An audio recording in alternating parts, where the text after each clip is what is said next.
احادیث ہیں کہ اللہ کے فرشتے راستوں میں تلاش کرتے پھرتے ہیں کہ کون لوگ ہیں کہ جو اس کا ذکر کر رہے ہیں، اور جب دیکھتے ہیں کچھ لوگ کہیں پر جمع ہیں اور اس کو یاد کر رہے ہیں تو پکارتے ہیں ہلموا الی حاجتکم، آؤ یہی تو ہم تلاش کر رہے تھے۔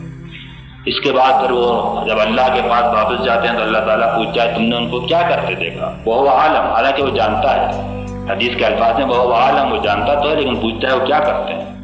وہ کہتے ہیں کہ وہ آپ کی تسبیح کر رہے ہیں، حمد کر رہے ہیں، تکبیر کر رہے ہیں، تمجید کر رہے ہیں۔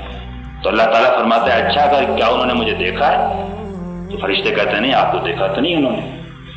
تو پھر اللہ تعالیٰ پوچھتا ہے اگر وہ دیکھتے تو پھر کیا ہوتا؟ تو فرشتے کہتے ہیں پھر وہ اور زیادہ شدت کے ساتھ آپ کو یاد کرتے ہو، تسبیح کرتے ہو، تقدیس کرتے ہو۔ پھر وہ پوچھتا ہے وہ کیا مانگ رہے ہیں؟ تو فرشتے کہتے ہیں کہ وہ جنت مانگ رہے ہیں اور آگ سے بچنا چاہتے ہیں۔ تو اللہ تعالیٰ پوچھتا ہے کیا انہوں نے جنت کو دیکھا ہے کہ دوزخ کو دیکھا ہے؟ تو فرشتے جواب دیتے ہیں کہ نہیں، انہوں نے دیکھا تو نہیں ہے ان میں سے کسی کو۔ تو پھر وہ پوچھتا ہے اگر دیکھتے تو کیا ہوتا؟ تو فرشتے کہتے ہیں پھر وہ زیادہ شدت و کثرت کے ساتھ طلب کرتے ہو، بچنے کی طرف کرتے ہو۔ تو اللہ تعالیٰ فرماتا ہے اچھا جاؤ میں نے ان کی خواہش پوری کر دی۔